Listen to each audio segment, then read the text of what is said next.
আমরা রয়েছি বিগত কয়েকদিন ধরে রাজস্থানে। তো আজকে যেখানে চলে এসেছি সেটা হচ্ছে সব থেকে এশিয়ার বৃহত্তম ফোর্টে আমরা আজকে চলে গিয়েছি।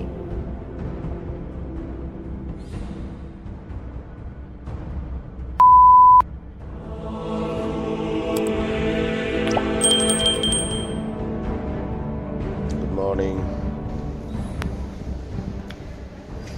গুড মর্নিং বন্ধুরা, তোমাদের সকলকে আমার চ্যানেলে স্বাগত।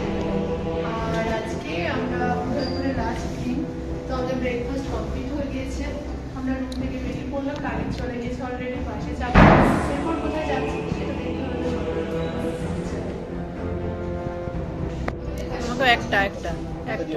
একটা থাক। প্রথমেই আমাদের ব্রেকফাস্টের কাছে চলে এসেছি আমরা।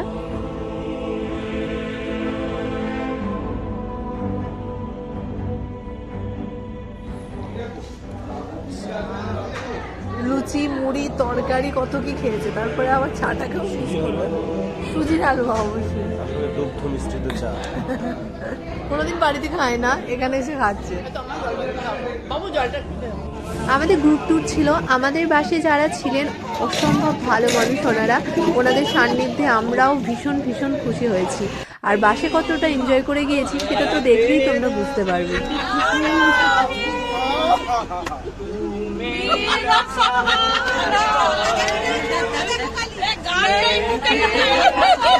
দারুণ আসছে।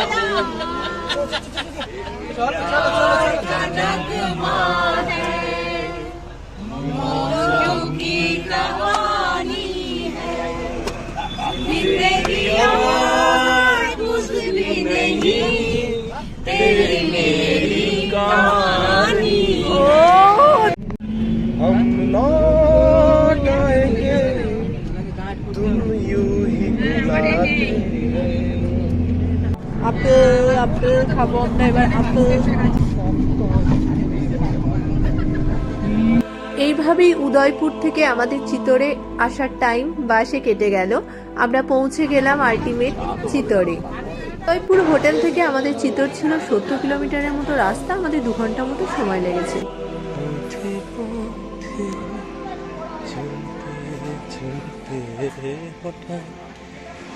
একদিন হারিয়ে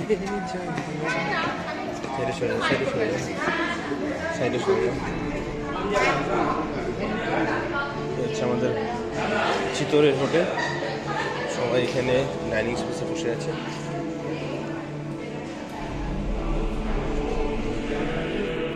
আমাদের চিতোর পৌঁছাতে 1টা বেজে গিয়েছিল, খিদেও পেয়ে গিয়েছিল।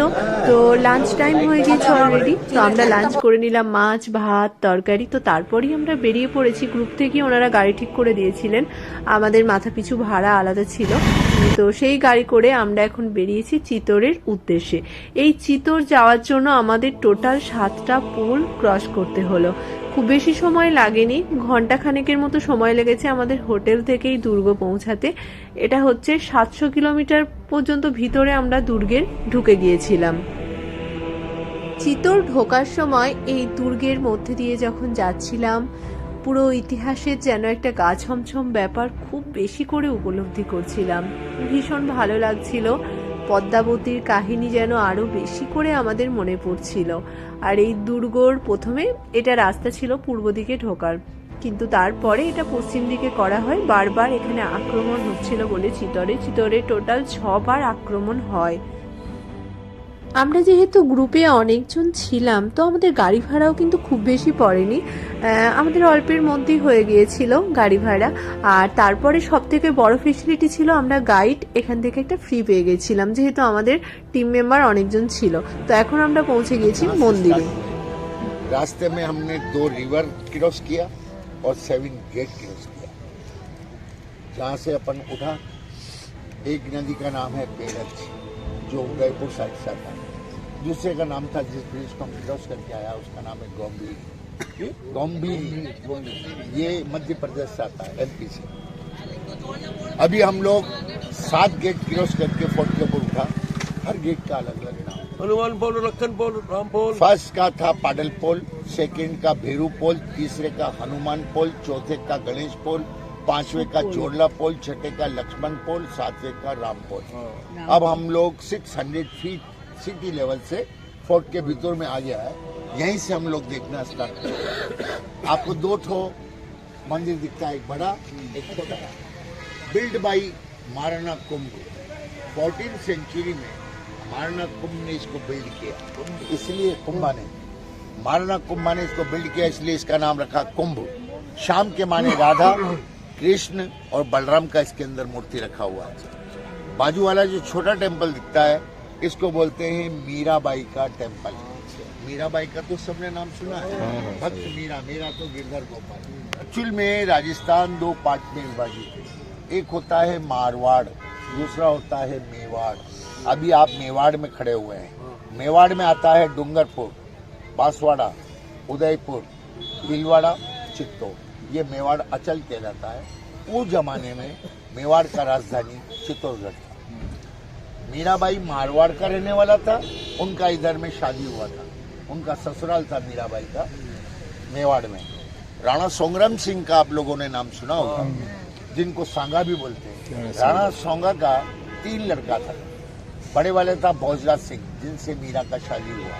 मीरा के 2 देवर थे, एक का नाम था महाराणा विक्रमादित्य, छोटे छोटे देवर का नाम था महाराणा उदय सिंह, और उदय सिंह जी के लड़के का नाम था महाराणा प्रताप सिंह। ठीक है। तो मीरा बचपन से कृष्ण दीवानी थी, या बैठ के भजन कीर्तन में मग्न रहती थी। उस जमाने में राजपूतों में घूंघट का रिवाज था, पर्दे। उनको कई बार समझाया कि भाई तुम यहाँ का बहू है, थोड़ा घूंघट में रहिए, ये रात रात भर पंडितों में बैठना, नाचना, गाना, ये हमारा शान, ये ठीक बात नहीं है, आप मान जाइए। वो नहीं मानती थी। राणा ने सोचा अब क्या किया जाए। भगवान का जो हार पहनाते हम लोग, उसके अंदर नागिन को लपेट के भी भेज दिया कि ताकि काट ले इसको, तब भी वो बच गया। आखिरकार राणा ने इधर से जहर का प्याला भेजा, जो मीराबाई ने विषपान किया, पॉइजन पिया, अमृत बन गया। और भगवान की लीला से अमृत बन गया। जो अमृत पी लेता है वो तो अमर हो जाता है। मीरा राणा के दुखों से छुटकारा पाने के लिए इधर से मूर्ति को उठाया, कृष्ण भगवान की मूर्ति को, और द्वारकाधीश गुजरात उधर में चला गया। भगवान ने उनको अपने अंदर ही लीन कर लिया था, समा लिया था। हिस्ट्री में कहीं लिखा हुआ नहीं है कि मीरा का कहीं दाह संस्कार हुआ हो, नहीं, उसको भक्ति में ही लीन हो गया।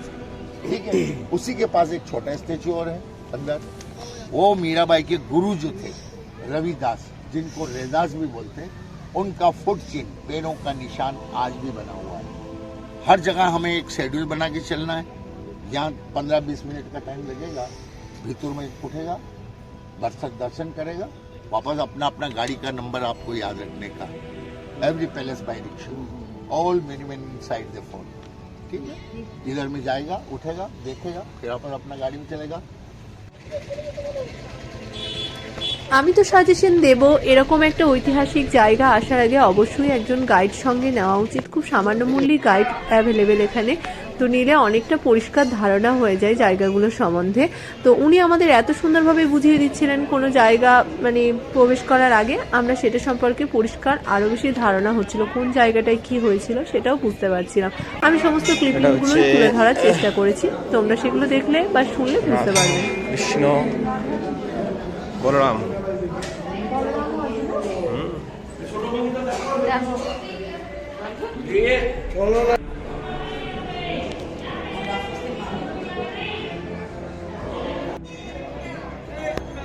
এটা হলো সেই ঐতিহাসিক মীরাবাই মন্দির। এখানে পরপর 3টে মন্দির ছিল, আমরা সব মন্দিরগুলোই দেখলাম।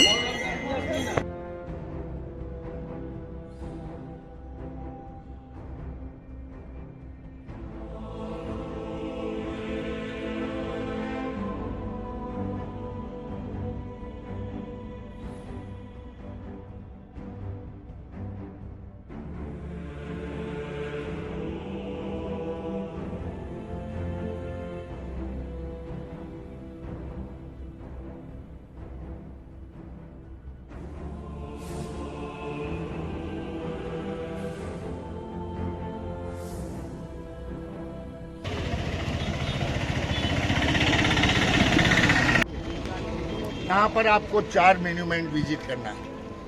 ठीक है।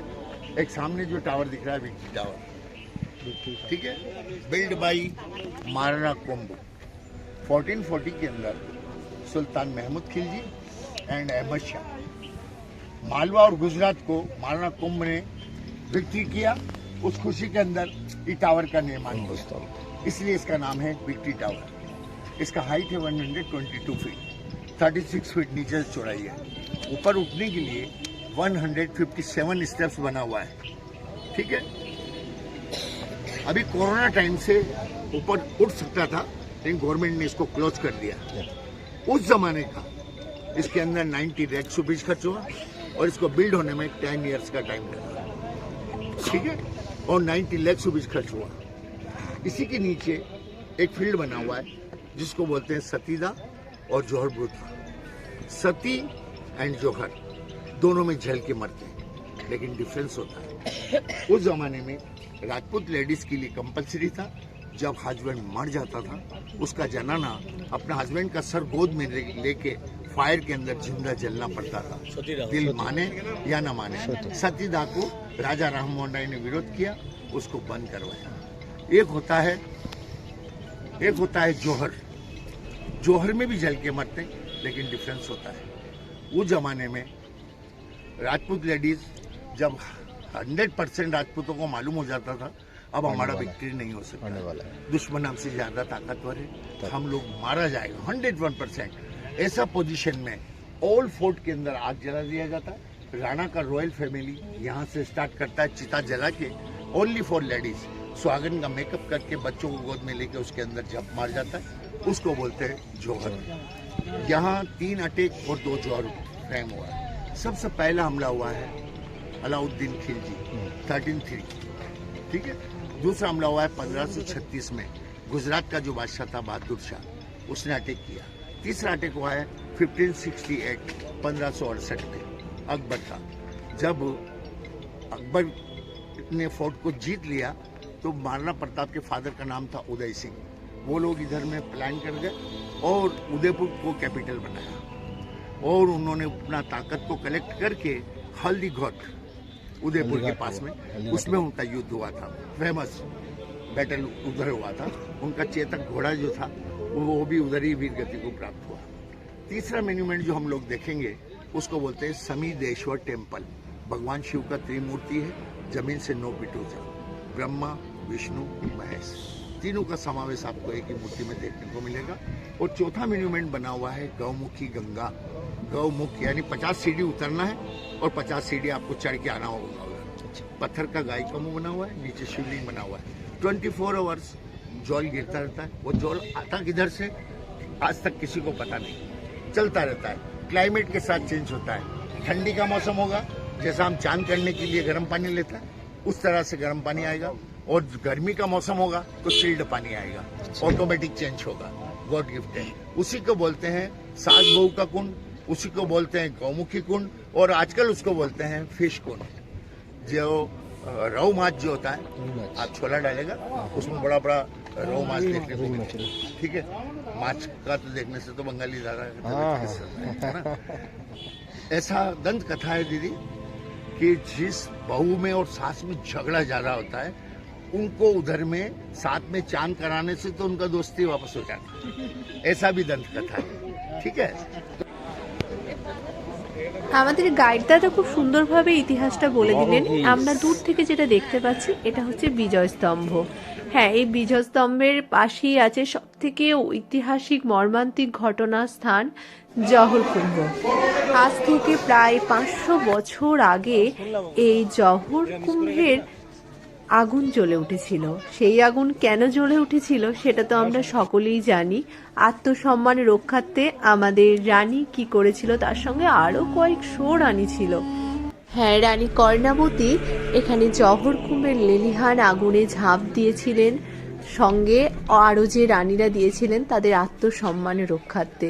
সত্যি এই ইতিহাস যেন আমাদের আরো আরো প্রাণ ছুঁয়ে যায়। এই ইতিহাসের সান্নিধ্যেই আসা এত দূর চিতোর।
चलो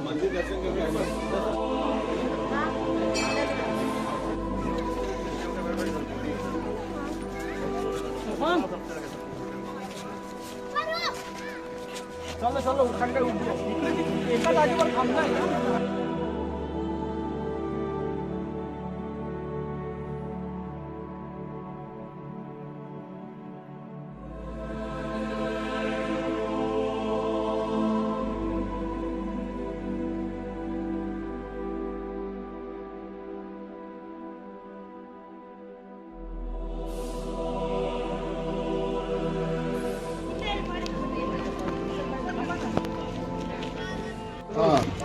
ये बहुत इम्पोर्टेंट जगह है, इसी के लिए आदमी पूरा हिंदुस्तान क्या वर्ल्ड से आता देखने के लिए। अच्छा, पद्मनी बाड़ी, ये जल महल है पद्मनी का।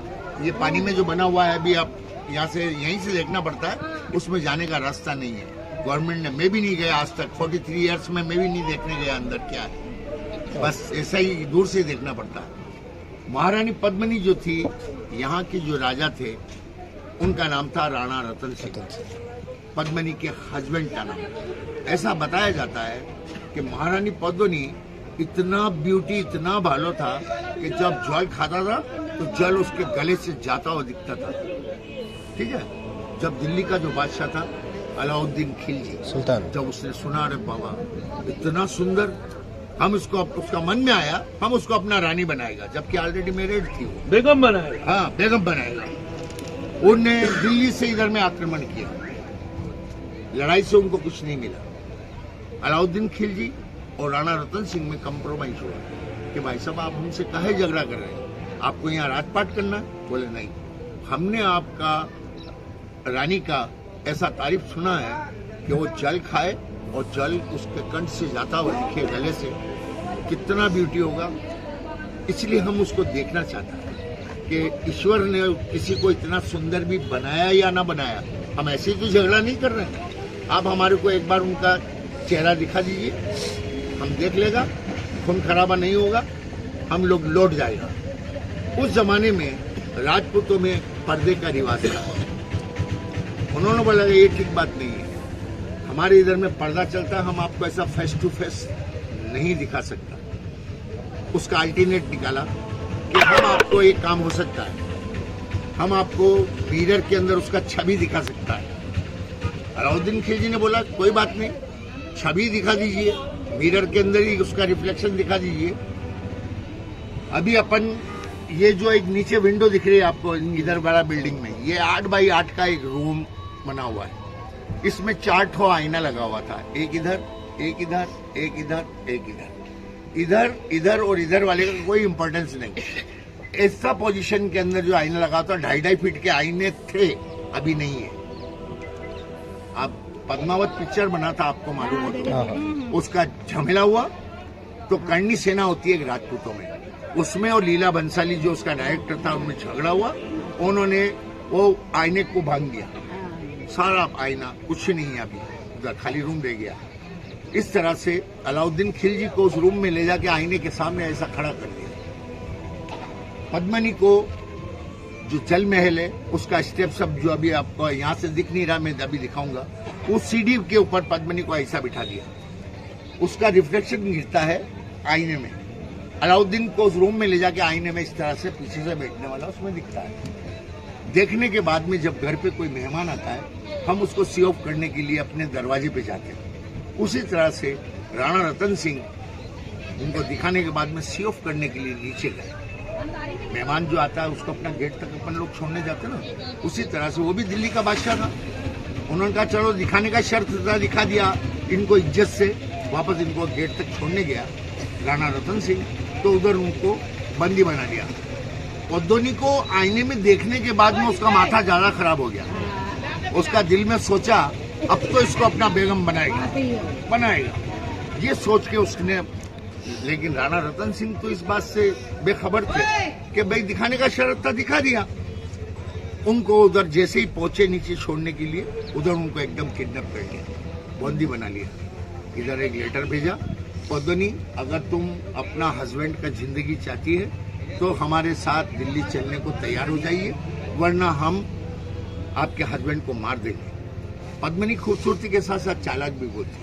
उसने कहा आप उनको मारिए मत, आप जैसा चाहते हैं वैसा मैं करने को तैयार हूँ, आपके साथ दिल्ली चलने को तैयार हूँ, लेकिन मेरी एक शर्त है, मैं अकेली नहीं आऊंगी, मेरी नौकरानियां, दासियां, सहेलियां, उनसे मैंने बात किया, वो तो मेरे साथ सारा दिल्ली चलने को तैयार है। उनके लिए 700 पालकी, पालकी इट मीन्स डोली, 700 पालकी का 700 पालकी का इंतजाम करके ऊपर भेजिए, हम उसमें बैठ के नीचे को आएगा, फिर दिल्ली चलेगा। अलाउद्दीन खिलजी का खुशी का ठिकाना नहीं रहा। उसने बोला मांगा 1 मिला 700, और क्या चाहिए। तो उन्होंने 700 पालकी ऊपर भेज दिया। एक पालकी को 4 कार होते हैं उठाने वाले, 2 आगे 2 पीछे। 700 पालकी को 2800 सोल्जर उठाने वाला हो गया। जिसमें पद्मिनी को बैठना था, पद्मिनी नहीं बैठी। उसके अंदर गोरा और बादल को जनाना कपड़ा पिना के, घूंघट शूंघट निकाल के, मेकअप वेकअप करके बिठा दिया। गोरा उनकी सेना का चीफ कमांडर था और बादल पद्मिनी का चचेरा भाई था, उसका फेस भी मिलता हुआ था पद्मिनी से। इस तरह से वो पालकी उठा के 2800 सोल्जर से के हो गए, वो पालकियों को उठा के नीचे को गए। उधर जाके अलाउद्दीन खिलजी को खबर भेजा कि हमारा पालकी आ गया है, लेकिन मेरी आखिरी तमन्ना पूरा कर दीजिए, दिल्ली जाने से पहले मेरे हस्बैंड से आखिरी बार 5 मिनट के लिए बाय बाय कर लेते, फिर चलना है दिल्ली। अलाउद्दीन खिलजी इस झांसे में आ गया। उसने राणा रतन सिंह को आजाद कर दिया कि जाइए अपना जनाना से आखिरी बार अपना रानी से मिल लीजिए, फिर हम लोग इधर से दिल्ली के लिए उठेगा। अंदर जाके देखा तो उसमें गोरा और बादल बैठे हुए थे। राणा सारी स्कीम को फौरन समझ गए और वो जो 2800 सोल्जर जो यहीं का पालकी उठाने वाला था, उन्होंने अपना ढाल तलवार का जमाना था, ढाल तलवार लड़ाई का सामान निकाला और उधर में बैटल चालू कर दिया। अचानक हमले से अलाउद्दीन खिलजी घबरा गया। उसने पूरा ताकत के साथ सन 1303 में उसने पूरा ताकत के साथ फोर्ट पे हमला बोला। उसके अंदर पद्मिनी ने जौहर बुझ जलाया, जैसा मैंने आपको वहां समझाया था। 16,000 लेडीज ने जौहर जलाया। वो लोग सब जल के खत्म हुए, लेडीज लोग और मर्द लोग जितना भी था वो बैटल के अंदर मारा गया। अलाउद्दीन खिलजी का इस फोर्ट के ऊपर विक्ट्री हो गया। उसने चित्तौड़गढ़ नाम हटाकर इसका नाम रखा था खिजराबाद। अगर आपसे कभी कोई पूछे कि चित्तौड़ का पुराना नाम क्या है, तो खिजराबाद भी चित्तौड़गढ़ को ही बोलते हैं, खिजराबाद। उसका एक लड़का था खिजर खां, उसके नाम से 9 साल तक चित्तौड़ खिजराबाद के नाम से पुकारा गया। हमारा इधर में एक कहावत है, घर तो घर चित्तौड़गढ़, घर तो घर चित्तौड़गढ़, बाकी सब गढ़ैया। गढ़ैया के माने छोटा। गढ़ तो गढ़ चित्तौड़गढ़, बाकी सब गढ़ैया। रानी तो रानी पद्मावती, बाकी सब रनैया। ताल तो ताल भोपाल ताल, बाकी सब तलैया। मैं भी लिखने का शौक रखता हूँ। हमने भी एक पंक्ति लिख दिया 40 साल पहले कि दाल तो दाल मसूर का दाल, बाकी सब दलैया। ঠিক আছে। জগস্থান বিজয় স্তম্ভ থেকে এবার আমরা চলে এসেছি সেই জায়গা, হ্যাঁ, পদ্মাবতী প্যালেসের কাছে চলে এসেছি, পদ্মিনী প্যালেস।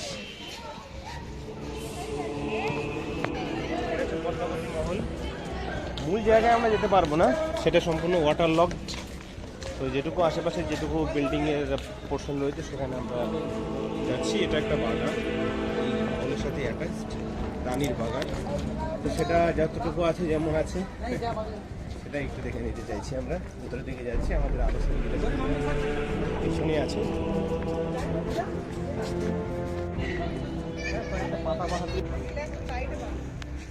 এটি হলো সেই গোমুখ সরোবর।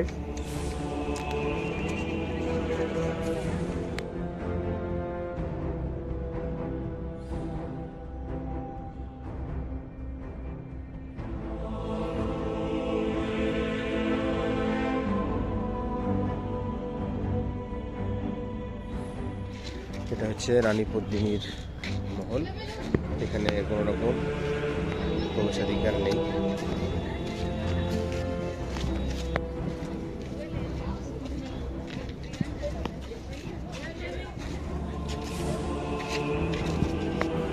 গাইড দাদারা বলেন এই ঘরে আয়নায় নাকি প্রতিচ্ছবি দেখানো হয়েছিল আলাউদ্দিন খলজিকে রানী পদ্মাবতীর।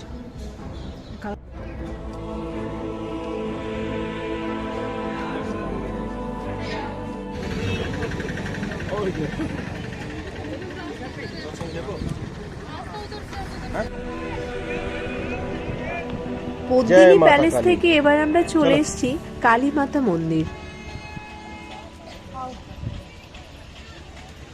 ওটো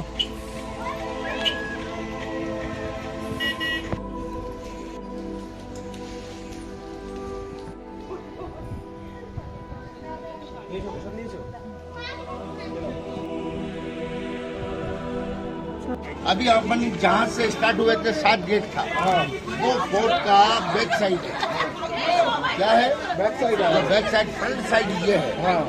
मुख्य द्वार सूरज तोल गेट इसका नाम। पूरब दिशा इधर है। हाँ, उस जमाने में लड़ाइयों का जो तरीका था, जब दुश्मन तो नीचे है, उस जमाने में 2.5 लाख का आबादी फोर्ट के भीतर में था। कितना? 2.5 लाख। तो मुंह से मांगिए, नहीं देता है तो लड़ाई कर लीजिए, जो जीतेगा वही सिकंदर। वो अपना भी फौज, हाथी, घोड़ा लेके इस रास्ते से बैटल फील्ड में, वहां से इधर जहां तक आप देख सकते हैं, इधर में जहां तक आपका नजर जाता है, ये पूरा बैटल फील्ड है। हाँ, लेवल। दोनों पार्टी आमने सामने खड़ा हुआ, इधर से सूरज निकला, बैटल चालू। सूर्य अस्त हुआ, बैटल बंद, जैसा महाभारत में होता था। वो सूर्य बंद से, ठीक है। तो ये मुख्य द्वार कहलाता है, इसलिए ये गेट आज भी अंधेरा होने के बाद में गेट बंद हो जाएगा। चालू है गेट, हाँ, बंद हो जाएगा। इसके बाद में हम लोग अभी एक दर्शन करने चलेंगे, उसको बोलते हैं कीर्ति स्तंभ। हमने जो देखा था वो था विक्ट्री टावर, ये है टावर ऑफ फेम, कीर्ति स्तंभ। वो बना है 14th सेंचुरी में, और अभी जो मैं दिखाने ले जा रहा हूँ वो बना है 12th सेंचुरी, यानी 200 साल का डिफरेंस है। जैन समाज जो होता है उसमें 2 ग्रुप होते हैं, श्वेतंबर और दिगंबर। श्वेतंबर कपड़ा पहनते हैं, दिगंबर जो पहनते हैं। उन आप कहेंगे कि खान भाई यहाँ कोई राजा जैनी हुआ है? राजा तो जैनी नहीं हुए, लेकिन उनका मंत्री, सलाहकार वो अक्सर जैनियों को रखते थे। राजपूत और मुसलमान, गोश्त खाने वाला जो है ना, उसका दिमाग थोड़ा कम काम करता है। बस वो एक ही बात जानता, खून खराबा है ना, लिखत पढ़त में बहुत कमजोर होता है। तो वो अक्सर जैनियों को रखा करते थे। तो एक जैनी थे, उनका नाम था जीजे। वो जब यात्रा पर गए, उस जमाने में यात्रा बहुत टिपिकल थी, पैदल जाना पड़ता था, रास्ता बना के, ठीक है। तो जो लौट के आता था वो मेरी लक्की में, घर वालों को आखिरी बाई बाई, अगर यात्रा पे जा रहा तो आ गया, नहीं तो नहीं आएगा, ठीक है। वो जब लौट के आए तो राजा बहुत खुश हुए। उन्होंने कहा, मांगिए, आप क्या मांगना चाहते हैं? कि मैं अपने समाज की एक ऐसी प्रतिमा बनाना चाहता हूँ जिसे आने वाली सदियाँ याद करती रहे। जनता के डोनेशन से, राजा के डोनेशन को मिला के कीर्ति स्तंभ का निर्माण किया गया है। इसके बाद में हम वहाँ चलेंगे, ठीक है। उसके बाद में एक केनुकाटा, लास्ट में एक हमारा यहाँ पर 3 चीज मशहूर है खाने में, सीताफल, कस्टर्ड एप्पल, समझ गया। वो ठंडी के मौसम में, दीपावली के आसपास आता है, अभी मौसम गया। एक होता है ये जो लेडीज लोग जो साड़ी पहनता है, खूब भालो बनता है। और एक बनता है लेप रजाई, पेन किलर रजाई, जिसका कमर घुटना दुखता है। ये जितना भी आपको यहाँ जड़ी बूटी जो दिखता है, आदिवासी लोग वहाँ से लाता है, उसको पीस के उसके अंदर मिलाया जाता है, ताकि उसके लेप से उसका एग्जाम करता है रक्त, ठीक है। मिलता सब जगह है, ठीक है। हमको भी लालच है, हम कोई पारस पत्थर नहीं है, हमको भी मिलेगा। क्या मिलेगा? दीपावली टू दीपावली, एक आप ले या ना ले उससे कोई मतलब नहीं है, लेकिन हमारा गाड़ी एंट्री होता है कि ये गाड़ी इतनी बार यहाँ टाइम वेस्ट किया, तो दीपावली पे हमारे को गिफ्ट कर देते। पैसा नहीं मिलता, देता है। जो जितनी बार जाएगा उसको बड़ा गिफ्ट है और मिठाई का डब्बा मिलता है, ठीक है। दूसरा चीज, राजस्थान में आप कहीं पे भी चले जाए, हर जगह आपको कोई चीज वहाँ का फेमस मिलता है, हर जगह। लेकिन चित्तौड़गढ़ टूरिस्ट सेंटर सबसे बड़ा है, मेरी बात को नोट कर लीजिएगा। टूरिस्ट सेंटर ये वर्ल्ड का सबसे बड़ा है, लेकिन यहाँ का पॉपुलेशन कितना है? 1,20,000, बस, इससे ज्यादा नहीं है। जमीन का वैल्यूएशन नहीं है। बड़ा दुकान लेगा, इतना बड़ा दुकान कैलकाटा में लेगा तो पगड़ी देना होगा 10-20 लाख रुपया उसको। हमारे इधर में 8-10 हजार में किराए से मिल जाएगा। तो इन्वेस्टमेंट जितना होगा दीदी, तेल किलो में से ही निकलता है, जितना इन्वेस्टमेंट होगा उतना ही उस पर खर्चा बढ़ेगा। बड़े शोरूम में जाओगे वो चीज। আমরা এখানে আসার পর দেখলাম অনেকেই এখানে ঘোড়ার পিঠে উঠছে। তো আমাদের হাতে খুব বেশি সময় ছিল না, তো তন্ময় উঠে পড়েছে ঘোড়ার পিঠের উপর। ওকে বেশ রাজপুত রাজপুত দেখতে লাগছিল, ওর টুপির সাথে সঙ্গে বন্দুক, পুরো মনে হচ্ছে খুব মানে সুন্দর লাগছিল দেখতে। তো এটা করা হয়ে গেল, তারপর আমরা এবার এখান থেকে বেরিয়ে পড়লাম কীর্তিস্তম্ভ দেখার পরে।